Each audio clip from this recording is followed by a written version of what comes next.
Ain't gonna let nobody turn me around. Frederick Douglass was born into slavery around 1818. He spent his early years in his grandmother's shack in Talbot County, Maryland. His mother, Harriet Bailey, died when he was 10, and soon after he was selected to live in the home of his plantation owners, one of whom, Anthony Aaron, was thought to be his father. One of the owners, Sophia Alds, broke the rules by teaching Douglass the alphabet when he was 12. When her husband forbade her from teaching Frederick, he continued to learn from white children and others in the neighborhood, and he read as many articles and novels as he could get his hands on.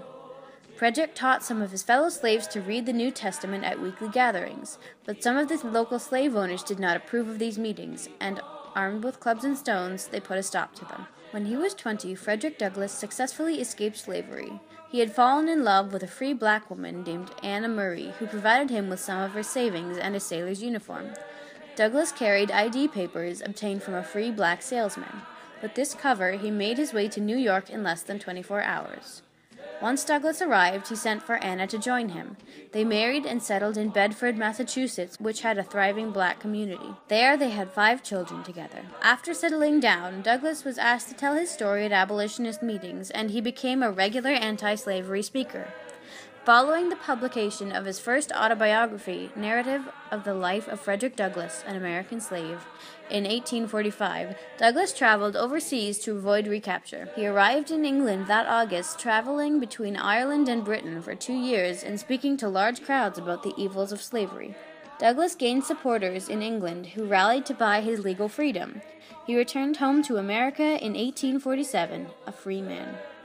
After his return, Douglass produced several abolitionist newspapers, the most famous being the North Star, which became the most influential anti-slavery publication of all time, written by an African American. Douglass also became an involved activist for women's rights.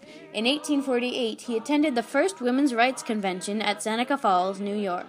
The assembly was asked to pass a resolution stating the goal of women's suffrage.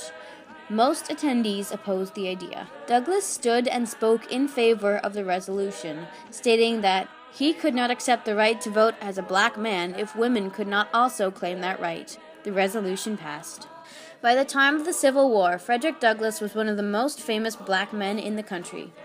In 1863, Douglass met with President Abraham Lincoln regarding the treatment of black soldiers.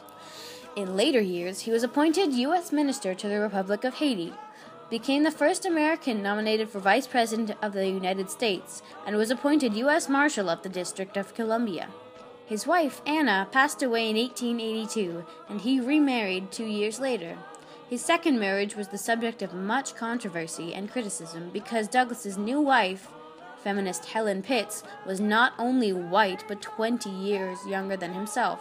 Nonetheless, they were married until Douglass's death on February 20th, 1895, due to a major heart attack or stroke shortly after returning from a meeting of the National Council of Women in Washington, D.C. Frederick Douglass was the most influential black American leader of the 19th century, a passionate abolitionist, civil rights activist, and advocate for women's rights. He was a talented writer, producing 3 autobiographies during his lifetime, and was a remarkable orator, speaking to thousands in his life about civil rights causes.